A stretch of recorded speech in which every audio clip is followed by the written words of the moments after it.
Ele é o Alexandre Schettini, que é editor, roteirista, ilustrador. Ele começou a carreira dele como designer de brinquedos e aí depois ele fundou a Mistifório. É uma editora que produz obras brasileiras inéditas com artistas diversos, sempre utilizando das especificidades da linguagem para disputar o imaginário dos leitores. A Mistifório, aí só vou rapidamente ler, mas eu quero muito que ele possa falar com mais detalhes, né? Mas ela cria obras divertidas, críticas e potentes, espalha a linguagem para além do território comum. É a Casa de Mad Marx, Mila e Milho, em parceria com a Blablalogia, Ocultinhos, em parceria com a Desce a Letra Show, Mistifrio e muito mais. Aí a frase, né, da Mistifório é: a Mistifório é uma confusão de boas ideias. Então, devidamente apresentado, Alexandre, boa noite para você. Seja bem-vindo aqui ao Farol Brasil, ao Cultura Brasileira. Obrigada por atender meu convite e vir aqui conversar um pouco com a gente sobre o trabalho que você desenvolve. Olá, pessoal, tudo bem? Eu que fico muito honrado de receber um convite, porque geralmente o pessoal dos quadrinhos é sempre escanteado, né? Isso faz parte, inclusive, do nosso objetivo, né? De espalhar a linguagem e mostrar que a gente não faz só Turma da Mônica, super-herói, é uma linguagem como qualquer outra, e a gente precisa explorá-la de formas que a gente não está muito acostumado, né? Eu acho que faz parte a gente ir se enfiando onde for possível. Bom, muito bom. E aí eu queria começar então, Alexandre, te perguntando, pedindo para você falar um pouquinho do projeto da editora, né? Como é que você pensou ela, qual que é um pouco da história da Mistifório até esse formato, de quanto tempo que vocês estão aí no mercado também, né, de HQs? Eu comecei trabalhando com brinquedo, fazia arte conceitual de coleções de Barbie, de Max Steel, a gente trabalhava muito com ovo de Páscoa e Burger King, esses brinquedos promocionais nessa categoria, né? E há muito tempo eu queria contar minhas histórias, eu queria criar esses universos de fantasia, de ficção científica, mas acontece que eu não tinha tempo algum para fazer isso, né?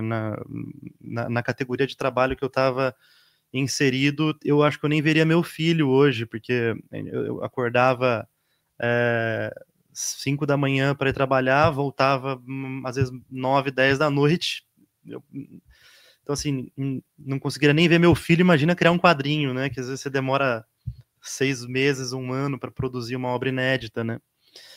E então eu resolvi fazer essa tentativa de trabalhar 100% como ilustrador e ao mesmo tempo ir migrando para esse processo editorial mais profissional, digamos assim, né?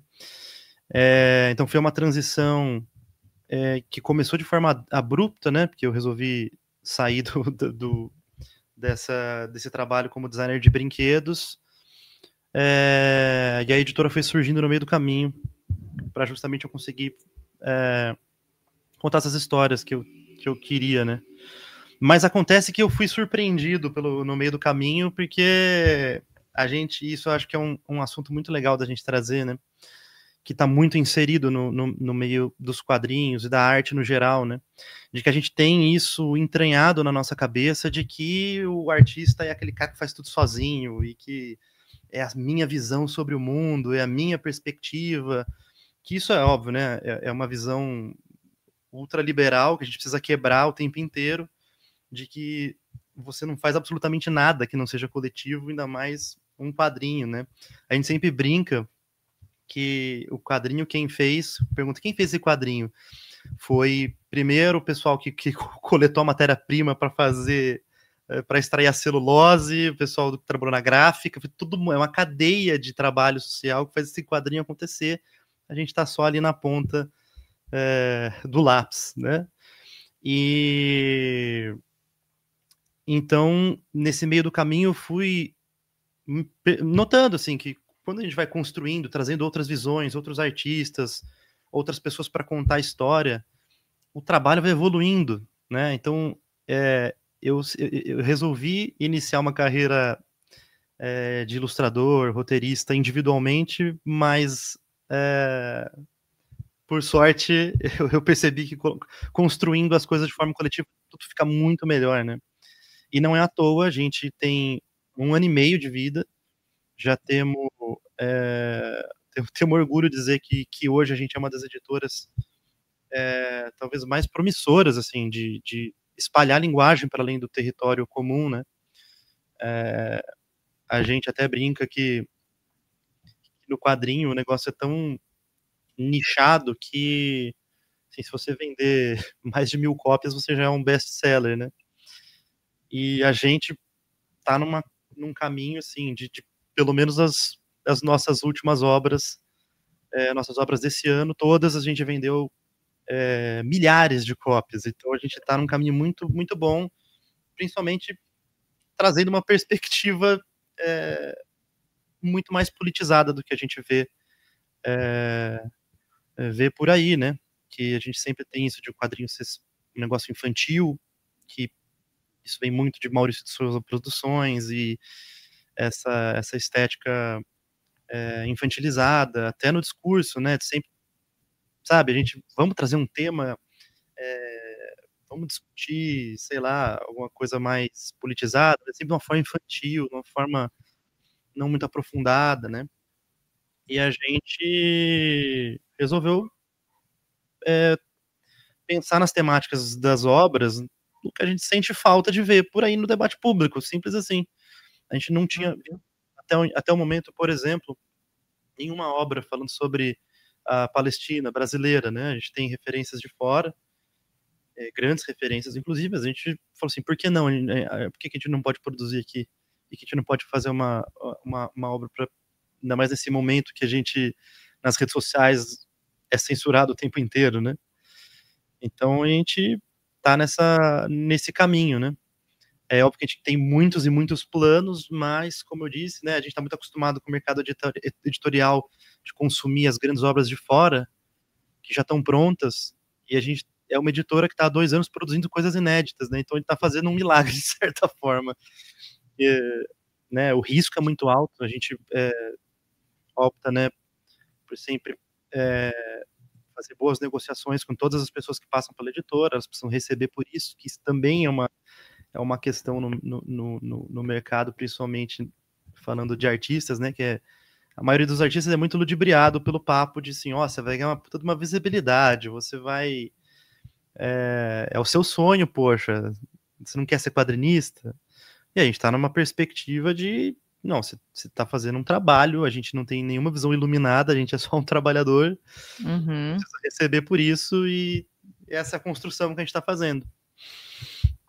Agora, tem um ponto que você diz e que, para mim, ele é importantíssimo e eu gostaria muito de te ouvir a partir da tua experiência e desse processo coletivo de trabalho, né? Que é o trabalho absolutamente de todo mundo, não existe trabalho individual.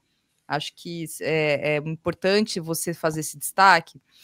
O que eu percebo, porque você acho que a terceira profissional que vem aqui no Cultura Brasileira e a gente vem falar de HQs brasileiras que tem justamente como objetivo disputar imaginários, que inclusive está na sua apresentação, que eu acho que sintetiza bem, que é justamente fazer dos quadrinhos um espaço das HQs para adentrar nesse universo e das ilustrações, das histórias a partir dessa linguagem, e apresentar politicamente para determinados públicos, até mesmo que seja infantil ou adolescente, ou até mesmo para o público adulto, a partir de uma visão que ela ela é definida a partir de um viés ideológico, que é de esquerda, progressista, a partir dessas bases. E eu percebo que cada vez mais isso está muito dentro desses profissionais, né, desses artistas, todos que estão envolvidos nesse universo da produção das HQs, né? Eu queria muito te ouvir nesse sentido, assim, se você percebe que há, a partir desse nicho, né, que é um público, digamos, restrito, se ele se amplia a partir, inclusive, desse viés, né, das pessoas buscarem essas histórias, porque fazem essa relação com a conjuntura política, social, que a gente está atravessando, tanto brasileira quanto internacional, né, como a exemplo de Gaza que você trouxe. E se você percebe que há, de fato, né, como eu te perguntei, se há um avanço nesse sentido, até em detrimento, talvez não, mas até em relação a algo que está muito marcado quando a gente pensa em HQs nessa linha, que são HQs internacionais. Quando a gente pensa em HQ do mundo adulto, digamos, eu estou trazendo, evidentemente, algo do senso comum, não, né, de que quem é consumidor e está dentro do nicho, de que no Brasil a gente tem o infanto-juvenil, o juvenil, o infantil, que é Turma da Mônica, por exemplo, né? Algo que está dentro disso. E quando a gente pensa em HQs adultas, né? Assim, que está pensando, falando de política, de algo que é mais, digamos, sério, a gente está pensando em HQs que são fora do Brasil. E me parece que o mercado nacional ele está embarcando nisso, assim. Quer dizer, tem um avanço nesse sentido e é algo que dá para ser expandido. Olha, eu estava tentando lembrar, Red Orc, deste HQ, inclusive, especificamente, porque depois virou um filme. E é isso, assim, né? Queria muito te ouvir, Alexandre. Como é que você olha a partir dessa minha fala, assim, que se faz sentido isso que eu estou trazendo, e se esse público ele está se expandindo cada vez mais? São vários pontos importantes que para ser bem sincero, a gente tem uma névoa para ter essas respostas. Porque, por exemplo, a gente no mercado editorial não existe nenhuma lei, nenhuma obrigação de que jornalistas podem ter acesso a tiragens precisas então a gente não tem muita informação do que está vendendo mais, o que vende menos. A gente tem algumas pesquisas que nos revelam um panorama. Então a gente sabe, por exemplo, que as obras japonesas são as que mais vendem no Brasil, as obras americanas vêm na sequência, a gente tem esses parâmetros, e a gente tem algumas informações, é óbvio, a gente vai conversando com os editores, a gente vai tentando especular aqui e ali, e a gente sabe que a gente tem um nicho muito específico para colecionadores. Então, quando a gente fundou a editora, a gente não queria atingir o público colecionador, né? Que está muito interessado em comprar as obras, às vezes até para enfeitar a estante, sabe? A gente até brinca que são os lombadeiros, né? Que pensa ali na lombada quadrada, bonita, que vai deixar de enfeite na estante. Aí a gente pensa que a obra uma obra artística, como um quadrinho, um filme, uma música, ela é um documentário do seu próprio tempo. Então, eu acho triste a gente pensar na produção de uma obra e ela morrer em si mesma, né? Então, o nosso objetivo é sempre jogá-la para o público, instigar o público a discutir aquela obra, né? A gente sempre promove eventos, promove encontros, a gente sempre está em todo lugar possível para fazer com que o debate vá para além do quadrinho, né? E a gente, tendo isso em vista, a gente tem tentado expandir, atingir pessoas que não são leitoras de quadrinho. Esse é nosso público, são os não leitores de quadrinhos. Então, que podem passar a ser através das nossas obras, né? Então, um exemplo que eu dou para você, que a gente lançou ano passado, um quadrinho que eu tenho até aqui em mãos, que foi o Mila e Milho. O Mila e Milho, ele é um quadrinho que a gente fez junto ao Blablalogia. O Blablalogia é um canal de divulgação científica, um dos maiores do Brasil, inclusive, do Emílio e da Camila, que eles têm também o Três Elementos, com o Carlos Ruas e o Pirula, né? Se você puder mostrar novamente, porque deu uma congelada na imagem, não sei se foi só para mim, mas só por isso, eu queria isso, por favor. Aí, muito obrigada.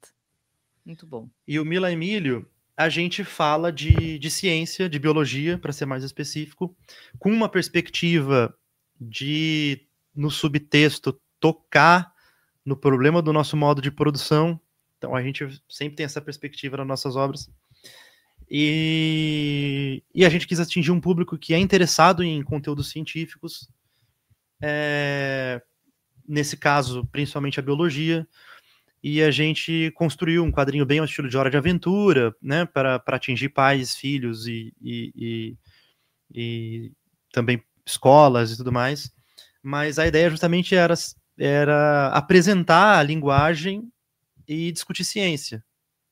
Então a gente atingiu um público, foi um dos maiores lançamentos do ano passado, pelo menos do meio independente, né? Que a gente vendeu mais de 1.500 cópias só na pré-venda. Isso pra gente foi um sucesso incrível, né?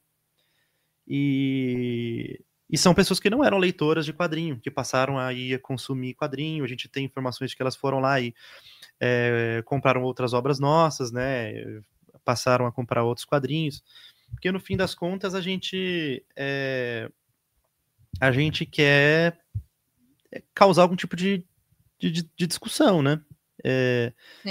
O que é uma obra, o que a gente, como artista, o que a gente quer é uma forma de comunicação, né? A gente quer se comunicar, quer saber se a pessoa está ouvindo, né? Não sei se eu te respondi, mas... Por exemplo, não, respondeu sim, mas eu só queria complementar, até te perguntando, por exemplo, tem hoje os catarses, né, que eu vejo que várias editoras fazem, porque aí a pessoa adquire e aí consegue sair uma tiragem também, e a gente não vive mais no mundo das bancas, né, não tem mais, assim, pelo menos me parece, numa primeira impressão, de que as pessoas não vão mais comprar HQs ali em banca, física. Então é isso, a gente tem esse meio que é a internet para comprar. E aí, além desse meu comentário, eu te pergunto, por exemplo, você acha que falta mais espaço para ampliar, para sair do nicho? Ou, por exemplo, desde que possa ser um investimento estatal mesmo, um projeto de política de cultura e educação, e que possa, a partir das HQs, colocar isso dentro de material pedagógico, né, ser utilizado, enfim, né, a partir desse viés mesmo, que daí é uma forma de difusão, de ampliação, de fazer essas HQs mais engajadas, digamos assim, terem, né, uma expansão maior. Se de repente na sua avaliação isso é uma saída, e para além da internet tem as feiras também, né? Se você puder até falar um pouco desse mercado, assim, como é que vocês difundem, fazem a comunicação, as vendas também, claro, para além da questão da internet, né? A questão presencial, digamos assim. O calcanhar de Aquiles hoje é a distribuição. Distribuição, a gente fica refém de grandes empresas, porque assim, o quadrinho ele tem um custo muito alto de produção. A gente tem ilustradores, tem coloristas, tem roteiristas, tem capista, é uma cadeia de pessoas que precisam receber para aquele trabalho. Então, o quadrinho ele naturalmente tem um custo de produção maior. E até é sintomático que o Catarse, por exemplo, seja algo de muito sucesso no Brasil, porque o Catarse é quando você busca financiamento coletivo, ou seja, você precisa de ajuda de outras pessoas para fazer aquela obra acontecer. Se você está precisando de ajuda para fazer aquela obra acontecer, significa que não tem um mercado sólido pagando e construindo, que ele não se sustenta. Então, uma coisa é sintoma, né, da outra, né?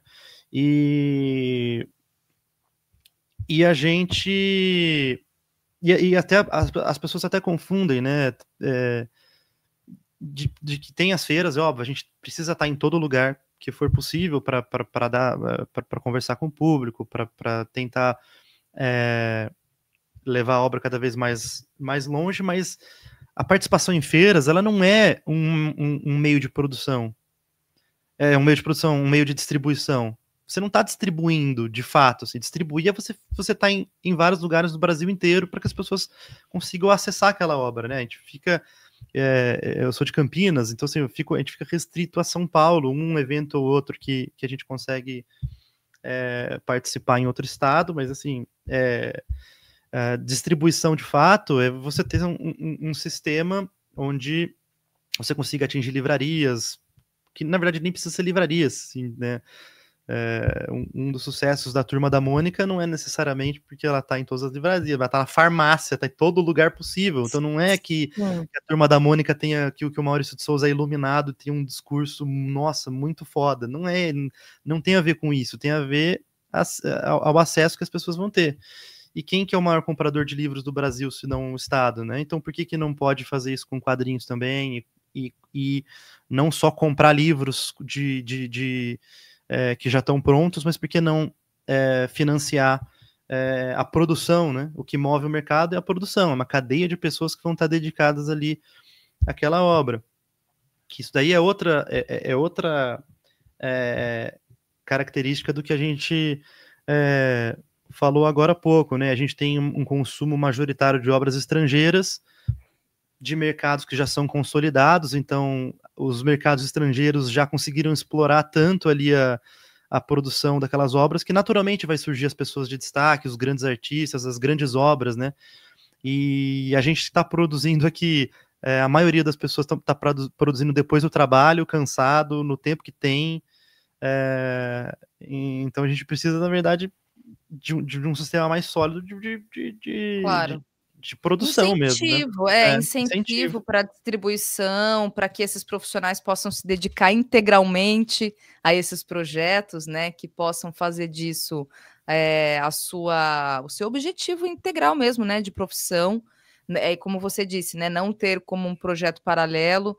E até porque, Alexandre, você tem a formação de um público, né? Que todo mundo gosta da Turma da Mônica, porque a Turma da Mônica faz parte de uma geração que criou um imaginário. Então, eu, por exemplo, eu consumi muito Turma da Mônica. Claro que eu sou de uma geração que a gente ia comprar na banca de jornal, né?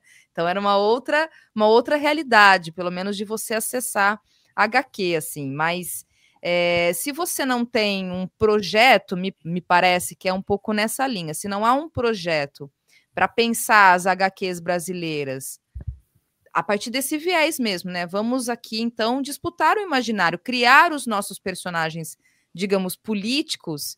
E não é assim, esse personagem político especificamente, aquele político, o político da política institucional.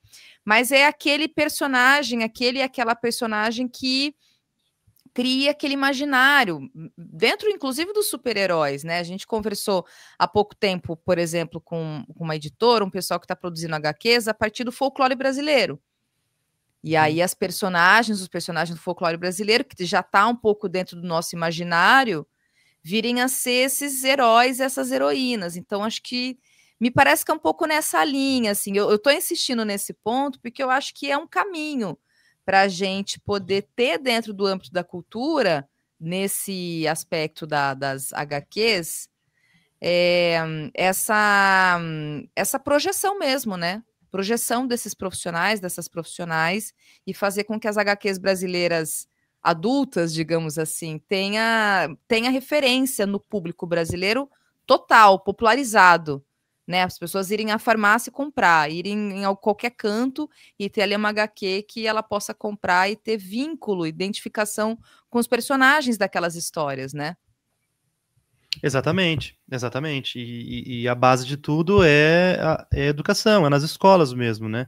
A gente, por estar acostumado a consumir filmes e séries, por exemplo, a gente já tem meio que um repertório o suficiente para saber até algumas coisas usuais da linguagem, não? Então você sabe que o personagem está andando e aí cortou para um avião, quer dizer que ele viajou. Então, essas pequenas coisas da linguagem você já saca porque a gente consome, né? Então, no quadrinho, nem adianta a gente distribuir as grandes obras, porque a gente precisa primeiro educar a forma de linguagem, mostrar do que aquilo é capaz de contar coisas que só o quadrinho consegue contar, e é isso que é interessante. A gente não está querendo espalhar a linguagem do quadrinho porque ela é legal e só, é porque tem formas de utilizar da linguagem dos quadrinhos que é uma coisa única dos quadrinhos. É isso que a gente queria explorar. Então, o quadrinho, diferente de um livro, se você abrir um livro com... Você pegou ali um monte de página, você não necessariamente vai tomar algum super spoiler, mas assim, no quadrinho você pode já ver a página final, você pode ver alguma imagem com mais detalhes e ficar compenetrado ali, ou você já pode passar de forma mais rápida. A forma que você distribui os quadros pode te dar um susto na página seguinte, ou você pode, sabe, tem muita coisa que dá para fazer com o quadrinho. Eu tô só, né, fazendo aqui um brainstorm, mas e a ideia é que você pode contar isso, você pode explorar essa linguagem de formas que podem instigar o leitor a procurar sobre determinados assuntos, você pode trazer a linguagem visual de uma forma muito mais interessante, você pode experimentar, e nosso objetivo é esse, nosso objetivo é muito mais temático, é óbvio assim, até para ficar claro, né, eu nem entendo pessoalmente que a obra precisa ser algo utilitarista. Eu não acho que precisa. Eu acho que, assim, a questão que a gente sempre bate na tecla é que todo mundo... Qual que é a nossa diferença para qualquer outra espécie, né? A gente quer se comunicar com os outros de uma forma mais complexa. Então, assim, todo mundo quer... Só não tá... As pessoas só não estão exercendo formas de comunicação artísticas, assim, porque ninguém tem tempo. Senão todo mundo seria um artista, né? Todo mundo quer escrever um livro, contar uma história, tocar um instrumento, todo mundo quer fazer isso. Mas a gente não consegue pelas condições materiais que são impostas a gente, né? Então, mostrar mais uma forma do que a pessoa pode fazer para contar as próprias histórias é super interessante. Agora, a gente tem uma preferência clara na editora de trazer conteúdos que a gente quer, que a gente acha que precisa ser debatido. Simples assim. É óbvio que às vezes de uma forma mais divertida, né? Tem um dos nossos quadrinhos de maior sucesso é o Mad Marx. O Mad Marx, a gente traz o Marx e o Engels. Eles são... pode... Então, eu quero entrar nisso, porque eu tô aqui com o site da editora, aí eu vou pedir para você falar, inclusive, das quatro HQs que estão em destaque aqui, para você contar um pouco, para apresentar, inclusive, aqui para a nossa audiência. É muito legal. Mas, assim, só para você não entrar nessa parte, porque eu queria que você pudesse falar, ilustrando, inclusive, que eu vou pôr na tela. Mas antes, deixa eu só ler alguns comentários aqui, o pessoal está conversando com a gente também, tá... reagindo aqui, conversando conosco, o Pablo Freitas, ele diz o seguinte: tem uma página sobre quadrinhos que defino assim também, como disse o Alexandre, sobre seu trabalho, não somente de super-heróis e Turma da Mônica. Muito bom, tem muita gente aí produzindo mesmo. Eduardo Dantas falando, boa, Alexandre, eu penso nisso o tempo todo também, não existe absolutamente nada que não seja produto do coletivo. Fabi Martins diz o seguinte, Thalita, pergunta para ele sobre o lançamento Giz, da camarada Pedagolítica Soberana, a história sobre Gaza. Vou deixar aqui porque eu já vou pedir para ele comentar, mas eu vou colocar na tela, inclusive porque está lá ilustrado no site também, aí o Alexandre pode comentar. José Raimundo também comenta aqui, até hoje tenho centenas, somente da DC e da Marvel, que é isso, né? São essas histórias aí que todo mundo conhece, porque está amplamente difundido pelos motivos aqui que a gente sabe muito bem, porque a cultura, ela é um dos instrumentos ideológicos de difusão de Hollywood, né? Hollywood é um grande instrumento ideológico e isso os Estados Unidos faz muito bem. A gente tinha que usar como exemplo, mas a partir dos nossos moldes, né? A gente fala sempre sobre isso aqui. A Geisa Costa Meirelles, Alexandre, ela está comentando aqui, perguntando, na verdade, vocês vêm para a Feira do Livro de Porto Alegre ou terá alguma distribuidora que trará a obra de vocês? Nessa edição não vamos. A última vez que a gente esteve em Porto Alegre, a gente foi na Brasa, que também é uma editora brasileira que a gente indica muito. A gente foi fazer o lançamento da Misto Frio 2, uma revista que a gente trouxe o universo mais feminista, assim, para dentro da revista, que a gente falou de trabalho sexual, do papel da doula, violência obstétrica.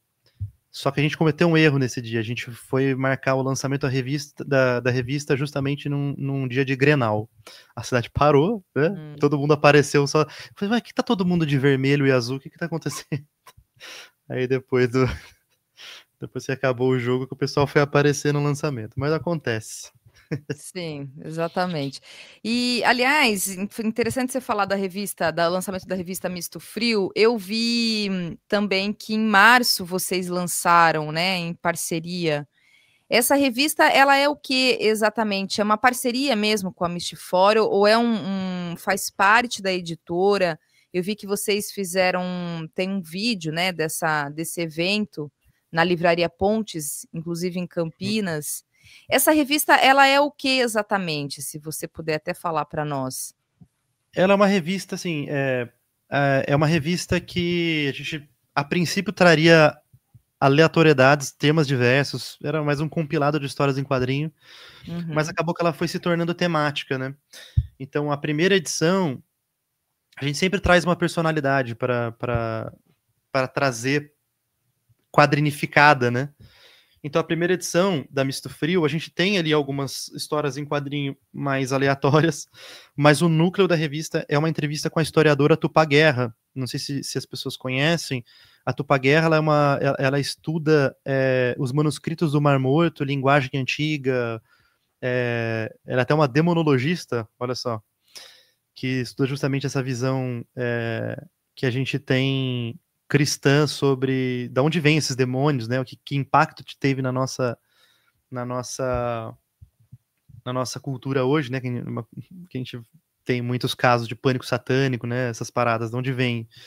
A segunda edição a gente trouxe a Svetlana, que também é uma trabalhadora sexual marxista, e a gente trouxe essa perspectiva marxista sobre o trabalho sexual, muito mais para falar de trabalho do que né, a gente até foi muito surpreendido com o moralismo da esquerda, que a gente tem na visão, né, de que, porra, a nossa querida esquerda é um campo bem resolvido, mas não é não, né? Não é não, tem muito o que disputar. Tá bem longe, inclusive. Tá bem longe, tá bem longe. É verdade. É verdade. E até a terceira edição, que a gente já anunciou, mas a gente vai explorar o marketing dela um pouco mais para frente, mas já está anunciado, então eu posso falar que a terceira edição vai ter KLJ. KLJ nos concedeu uma entrevista lá no Catarina Bar e a gente vai transformar em quadrinho, tá ficando muito foda. Que legal, que massa. Manda pra gente divulgar aqui, muito bom. E aí, bom, quero aproveitar então, aí como eu disse, né, eu estava olhando no site da Mistifório, tem justamente os detalhes de 4 HQs que tá ali, me parece, né, num destaque. E aí eu queria começar então te perguntando, pedir para você falar, olha só, vamos começar do começo aqui, pelo menos como eu estava vendo. Ocultinhos é um livro de colorir, inclusive. O que se puder falar um pouquinho dele, até porque tem parceria também, em parceria, né? Aí, se você puder, Alexandre, falar para nós um pouco sobre esse projeto. O Ocultinhos, ele é um livro de colorir que a gente fez junto ao Dessa Letra Show, do Cauê Moura, do Bulbasauro, que tem o programa com o Load. E a gente fez um livro de colorir misturando as coisas ocultas com os bichinhos fofinhos. Na verdade, esse projeto era uma ideia do próprio Bulbasauro. Eu tenho aquele em mãos, ó, super bonitinho. Uhum. Mas deixa eu te perguntar uma coisa, desculpa só te interromper, porque aqui tá falando, né, pré-venda encerrada, mas se eu quiser comprar, por exemplo, tem na loja do site da Mistifório, se eu quiser adquirir, eu posso comprar. Ah, sim, tá tudo disponível. Que a gente até, é interessante, a gente tá tão acostumado no meio dos quadrinhos com a lógica do Catarse, que a gente trouxe essa linguagem para dentro do site, apesar de ser uma pré-venda. Então a gente fez, além do livro de colorir, a gente fez outros itens, né? A gente fez o ímã de geladeira, fizemos as estatuetas, né? Que isso vem muito, inclusive, né, do trabalho que eu tinha como designer de brinquedo, né? Então, assim, para mim faz parte do dia a dia pensar nesses outros produtos derivados dos quadrinhos e dos livros, né? Então, como a gente teve um volume muito grande de vendas, então a gente encerra por um período para poder produzir, né? A gente vendeu mais de 300 estatuetas, por exemplo. Então tem agora um período de produção, mas o livro está disponível para qualquer um que se interessar. Legal. Muito massa, viu? Muito legal mesmo, e numa tendência brasileira, inclusive, que são os livros de colorir, né? Os últimos rankings aí de livros mais comprados, a gente viu que os livros de colorir estão ali numa das lideranças. Aí tem o Jezebel.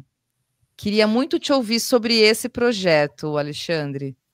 O Jezebel é um dos quadrinhos mais legais que a gente lançou esse ano. É um quadrinho que ele foi escrito pelo Fred Ouro Preto, que o Fred Ouro Preto ele é bastante conhecido no meio do cinema. Então ele foi indicado ao Emmy, que dirigiu o Amarelo, do Emicida, por exemplo.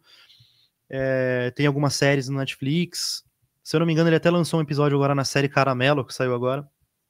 E ele escreveu uma história de terror, que é o primeiro quadrinho dele, já trazendo o Jack Azulita, que é uma baita de uma referência no meio dos quadrinhos.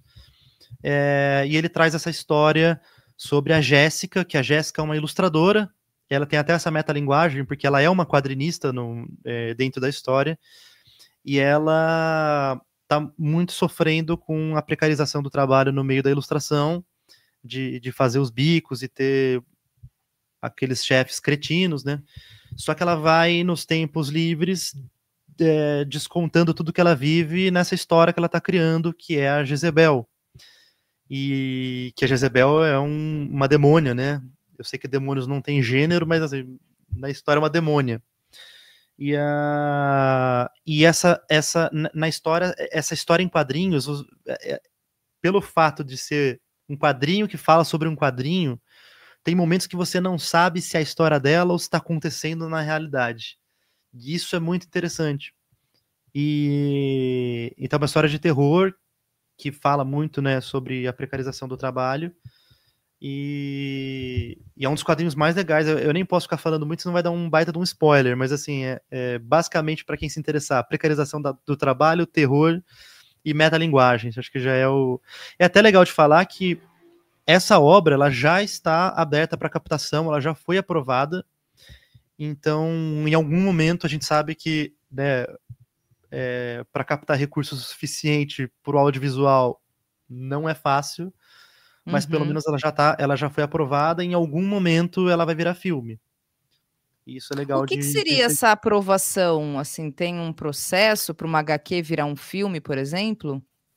Não, porque tem alguns editais que você consegue abrir para captação de recursos, aí você tem um período, eu não vou saber agora se é 1 ano, 2 anos, você tem um período para conseguir fazer a captação de recursos via ICMS, agora eu não vou saber. Ou Lei Rouanet, enfim, Lei Rouanet, as leis de incentivo, né? Essas legal. Coisas esquerdista, né? Exato. E aí tem esse GIS, que eu acho que é esse que vocês estão falando da camarada da Soberana, né, pessoal? Que alguém aqui comentou. Isso, GIS, eu até posso cravar com todas as letras que esse é o principal quadrinho que a gente lançou esse ano e talvez do ano que vem e tudo mais, porque a gente já queria falar há muito tempo. Eu acho curioso como as coisas acontecem, né? O Maurício Oada, que é o ilustrador e adaptou o conto da Pedagolítica, eu conversando com ele há tempos, a gente já queria fazer alguma coisa sobre a Palestina, porque é o nosso método, né, de chamar atenção, de contribuir, a gente quer fazer alguma coisa, mas a gente sempre se sente impotente, né? E a gente conversando, né, sobre a possibilidade de construir uma história e tudo mais. A gente estava numa perifacom, e aí aparece a Pedagolítica, a gente não conhecia ela, conhecemos naquele dia, e eu nem sei como chegou nesse assunto. Ela falou assim: eu tenho um conto que eu escrevi sobre uma garotinha Hannah, uma menina palestina, e eu poderia apresentar para vocês, porque eu acho que pode ser um caminho para construir uma história em quadrinhos. Acontece que a gente leu o conto dela e automaticamente já ficou muito emocionado e tocado com a história que ela desenvolveu, e assim, em seguida a gente já iniciou o desenvolvimento da história em quadrinhos. E ainda assim, né, a gente ficou com uma baita de uma insegurança no começo, né, porque afinal é uma visão brasileira sobre uma realidade que a gente simplesmente só vê notícias enviesadas, e a gente não consegue nem ver, achar direito informações de como que era a Palestina antes da destruição. Então, como que a gente vai fazer uma história em quadrinhos tendo esses parâmetros, né? Mas acontece que a obra ela era tão potente que até a gente conseguiu chamar a atenção do próprio Walid Rabah, por exemplo, que é presidente da FEPAL Brasil, e nos orientou, ele nos deu diversas consultorias assim, para a gente poder não cair em nenhum tipo de orientalismo e entender nuances muito específicas. Até também conseguimos uma participação muito, muito incrível, que foi da professora de árabe, a Abir, que também nos orientou sobre construções que eram padarias que eram típicas, que eram muito conhecidas, para a gente poder reconstruir ali visualmente esses cenários, né? E basicamente conta a história de uma garotinha, a Hannah, que ela não entende direito o que está acontecendo. Ela é uma criança e ela precisa se deslocar com seus familiares, né, para fugir dos bombardeios e do genocídio praticado por Israel. E a forma dela lidar com aquilo é o giz que ela tem, porque ela gosta muito de desenhar. Ela até tem uma cena que, para quem tem filhos, vai se identificar muito, né, que ela precisa pegar a mochila dela e levar o que é de mais importante. E o que ela tem de mais importante é o giz dela, porque ela quer desenhar, é o giz e o papel. E a gente fez uma construção visual que, de novo, é uma coisa que só os quadrinhos permitem, né? Que a gente pegou, e todos os quadros onde ela lidaria com uma cena muito difícil, já que o nosso objetivo é que os pais leiam com os filhos, todos os quadros são preto e branco. Quando teria uma cena muito difícil, tá na perspectiva do desenho dela. Então o desenho passa a ser na cor magenta, com os traços de uma criança, como se ela tivesse desenhado aquele momento. Então é um quadrinho emocionante que a gente ficou muito surpreso com a repercussão que ele teve. A gente fez um catarse, porque a gente sabia que a gente ia precisar muito da ajuda do público para fazer o quadrinho acontecer, já que a gente tem muitas obras com influenciadores, né, com pessoas que já têm um reconhecimento ao autor aí, o grande Maurício Oada, que é um baita de um desenhista e roteirista, né? E então, assim, a gente sempre estava numa toada de, a gente vai publicar ali um anúncio do Ocultinhos, por exemplo, que a gente tem a ajuda do Dessa Letra, do Cauê, que já são personalidades. Nossa comunicação vai longe. A gente falava a palavra Palestina, não ia para frente, não vai para frente, né, as coisas, né? Então é claro o movimento de censura que existe. E a gente ficou impressionado com a potência das pessoas que já confiam também no próprio trabalho da Pedagolítica, como uma comunicadora que fala bastante de pedagogia. Uhum. Mas a gente ficou muito impressionado com as pessoas dispostas a fazer esse quadrinho acontecer, né? Muita gente propagou na internet e a gente colocou ali uma opção para as pessoas comprarem e poderem, inclusive, fazer uma doação, teve muitas pessoas que compraram 5 unidades, teve muitas pessoas que compraram 10 unidades. Então, assim, foi uma movimentação impressionante, assim. Imagino. Né? Tá aí um exemplo de um material, uma HQ que poderia ser um grande instrumento para aulas de geografia, aulas de história, dentro das salas de aula, por exemplo, né? Tô aqui imaginando, fazendo um link um pouco do que a gente estava conversando agora há pouco, né? O quanto isso pode ser uma ferramenta pedagógica e que poderia estar muito presente nos projetos mesmo, né, de material pedagógico, nos projetos de educação nas escolas brasileiras. É até engraçado você falar isso, porque a gente teve uma reunião específica que a gente teve com a LID, que acho que a gente ficou umas 2h30 só discutindo um pequeno mapa para ver a localização dos rios e tudo mais. Pois é. E um conto de uma pedagoga, né? A pedagolítica, pelo que eu entendi, a formação dela é em pedagogia, é isso? Isso. Então pronto, é uma pedagoga que escreveu um conto. Então, quer dizer, tem tudo a ver, né? Ou governos brasileiros, municipal, estadual e federal, vamos pensar aí nesses projetos com as HQs brasileiras. Projeto de estar inserido mesmo, né, na formação da educação, na pedagogia. E aí, por último, então, o Mad Max Fordlândia. O Mad Muito Max bom esse personagem, gente. Muito legal. É um Marx porradeiro com um martelo. Não tem coisa. E nessa edição ele tá na capa com um gurgel, porra. Tem coisa mais legal? Não tem, né? Maravilhoso, maravilhoso. Esse projeto, na verdade, ele é um projeto de ficção científica e fantasia, né? A gente traz o Marx e o Engels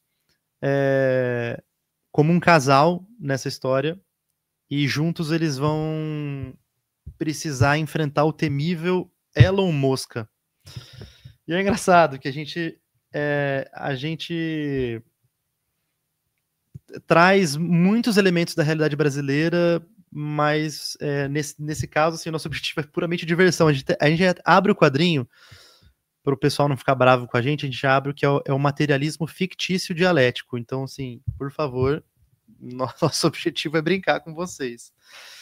E a ideia é justamente trazer esses elementos, né, a gente coloca, inclusive, nosso objetivo não é ficar fazendo uma grande discussão, apesar de na primeira edição a gente trazer até alguns elementos anarquistas, alguns elementos para fazer um contraponto ali com algumas questões do pensamento marxista. A gente traz isso como plano de fundo, mas é muito plano de fundo, porque o nosso objetivo é realmente mexer com o imaginário. É o Marx com martelo metendo porrada em robô do Elon Musk. Essa que é a grande brincadeira. E casado com Engels. E casado ele e o com Engels. São um casal. Maravilhoso. Porque essa história de mecenas a gente sabe que, né, não dá para enganar, né? Olha, eu adorei essa narrativa aí para esse casal, viu? Muito bom mesmo. A segunda edição que a gente traz Fordlândia, né? Fordlândia também, a gente traz uma grande brincadeira, mas Fordlândia é uma cidade real aqui que aconteceu na década de 30, com o Sr. Ford tentando criar uma cidade operária no meio da Amazônia. E hoje ela é uma cidade fantasma, você tem facilmente se acha documentários no YouTube, né, das pessoas entrando e mostrando como que era lá. Mas a ideia era uma cidade totalmente dedicada à extração de matéria-prima para fazer borracha, onde tudo giraria em torno da indústria Ford, né? Seria a farmácia da Ford, o mercado da Ford, tudo da Ford. Sim, se isso não é um campo de concentração, eu não sei o que é isso, né? Pois é, exatamente, tem toda a razão. Olha, e muito aí, legal. Olha, curioso, é o cara que inspirou o Bigodinho, né? Isso aí. O Ford, E né? Exatamente. Bem lembrado isso. E aí, esses, assim, tem outras histórias e tem muita coisa, gente, para vocês. Até deixar aqui, ó, rapidamente passar aqui para vocês verem que tem, para quem está nos vendo aqui, mas para quem nos ouve, tem a loja da Mistifório com outras HQs, outros lançamentos, Azul Ventura, Mistifrio 2, Mila e Milho em Oryx e Crepiocas, tem bastante coisa, tá? Muita coisa mesmo, assim, que vocês podem... essa estatueta aqui é muito legal.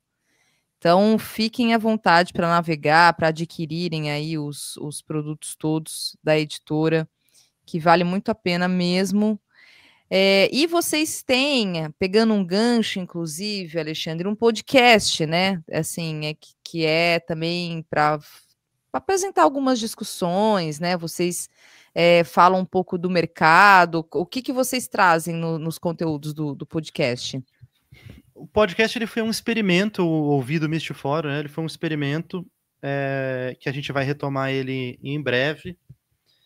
Em algumas situações a gente aprofundou ali a participação. Como a gente traz pessoas que não estavam inseridas no meio dos quadrinhos, né? A gente quis trazer esse papo aprofundado para entender qual que foi o processo, né? Então, por exemplo, a primeira edição da Misto Frio, que a gente trouxe a historiadora Tupá Guerra, pô, a gente achou que a gente quebrou a cabeça para fazer perguntas para ela que fosse alguma novidade, né? Realmente, ela teve um super processo de pesquisa para responder as perguntas que a gente fez, e foi interessante discutir isso no podcast, como se fosse uma expansão da revista ali, o podcast. A gente pretende fazer isso de novo. E inclusive, eu não sei se eu fiquei pensando, será que eu faço essa revelação aqui sobre a Misto Frio? Mas acho que é o momento certo, hein? Momento certo. Quando a gente pensou na Misto Frio, a gente tinha 2 convidados que a gente tinha em mente, que eram pessoas que a gente admirava muito e queria fazer acontecer para trazer para os quadrinhos. A primeira, a Tupá Guerra, que topou já de cara. A segunda pessoa também topou. Inclusive gostou das perguntas. Foi Jones Manuel. E aí calhou que a gente tem um timing perfeito, bem na cisão do PCB com o PCBR. E aí a gente, né, depois o Jones virou um fenômeno agora, mas ainda tá de pé. Jones, queremos você na Misto Frio. Tá aí, ó, isso não foi combinado, eu juro, não foi combinado. Eu tô sabendo agora também dessa questão, mas fica aí então o recado para Jones Manuel, ele que tá aqui à frente desse canal do Farol Brasil, né? Eu vou ler então alguns comentários aqui, gente, que vocês estavam falando conosco. Olha só responder a Gi falando, Thalita tá interessada no ocultismo. Eu adoro, gente, tudo que tem a ver com... Amo terror, amo fantasmas, demônios e sei lá, e afins, zumbis, etc. Adoro tudo, tanto que o cineasta que eu mais gosto é o mexicano. Gosto tanto que eu esqueci o nome dele. Guilherme Del Toro. Gosto muito dele, muito, muito, porque ele trabalha com essas figuras. Exato. Acho fantástico, assim. Gosto demais, inclusive. Tudo que tem a ver com magia, com terror, tá? Fantasia, é bem minha área, mesmo. São as coisas que eu acompanho, que eu consumo, né? Ó, o Jay Demage diz, eu tô com o meu ocultinhos aqui. Ah lá, pô, temos legal aqui um demais. consumidor. E aqui também o pessoal falando da Giz, né? Muito bacana essa HQ Giz, Palestina Livre. Que massa essa abordagem, Red York, até complementa aqui o comentário do Pablo. E o Maurício Oada, que é um dos roteiristas, né? Que você disse que dessas HQs também, que a gente mostrou, desenhista.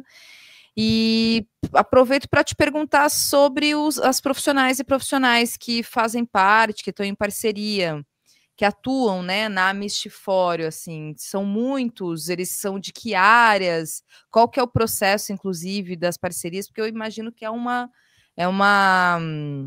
diversidade, né, porque são muitas as histórias são bem diferentes. Como é que é a relação com essas profissionais, esses profissionais? Basicamente, a gente fecha a equipe por projetos. A gente tem, atualmente, eu acho que tem quase 10 projetos em desenvolvimento ao mesmo tempo.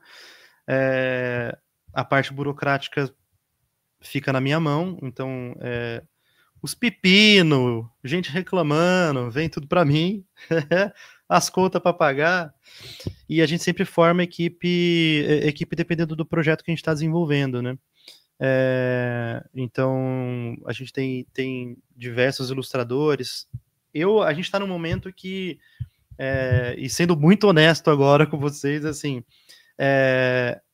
eu atuo como roteirista, ilustrador conceitual na maioria dos projetos, e a gente está caminhando agora para dar um passo além e poder formar equipes 100% independentes, né?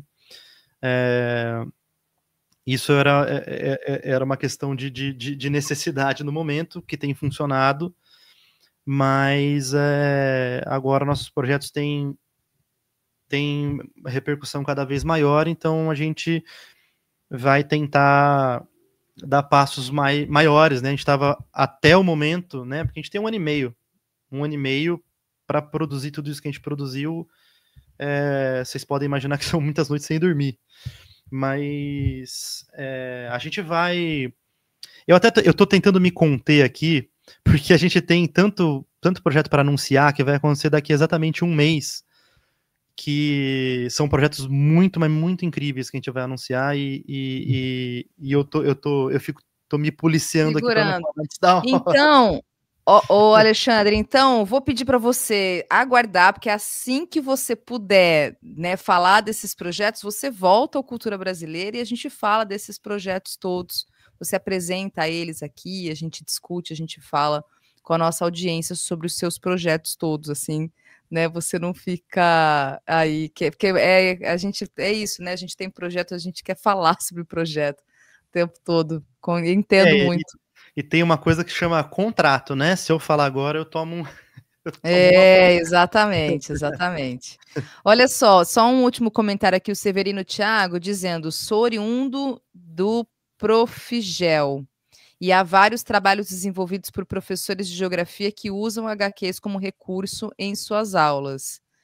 Legal, Severino, que bom. Isso é muito massa, né? Porque é um recurso pedagógico mesmo, como eu disse, né? Como Alexandre está falando aqui também, porque é um trabalho de pesquisa profundo, né? A exemplo da GIS, que a gente comentou aqui, e que isso é super válido mesmo. E a partir disso, inclusive, os alunos todos, eles se identificam com essas histórias, né? É a tal da formação de imaginários que a gente fala.